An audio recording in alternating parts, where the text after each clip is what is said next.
So, ఎవరికైతే ఏళ్నాటి శని గాని, అర్ధాష్టమ శని గాని, అష్టమ శని నడుస్తున్నటువంటి మెయిన్‌గా కుంభరాశి వాళ్ళు, మీనరాశి వాళ్ళు, మీనరాశి వాళ్ళు, ధనస్సు రాశి వాళ్ళు మరియు సింహరాశి వాళ్ళు. వీళ్ళు ఎక్కడ ఉన్నా ఈ భూప్రపంచంలో, ఈ భూమండలంలో ఎక్కడ దేశ విదేశాల్లో స్థిరపడ్డా, ఇక్కడే ఉన్నా గూడా మీరు శని హోమం తప్పకుండా జరిపించుకోవాల్సిందేనండి. ఎందుకంటే శని భగవానుడు స్తోత్ర ప్రియుడు.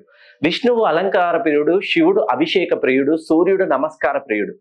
ఎప్పుడు వజ్రాన్ని వజ్రంతోనే కట్ చేయాలి. కష్టానికి మనము ఎంత కష్టపడతామో ఆ కష్టానికి తగ్గట్టుగా ప్రతిఫలం పొందే ఛాన్సు ఈ జనవరి 10న కుంభరాశి నుండి మీనరాశిలోకి శని భగవానుడు వస్తున్నాడు. మళ్ళీ ఈ ఇట్టి అవకాశం 30 సంవత్సరాల వరకు ఎంత ఎదురు చూసినా రాదు.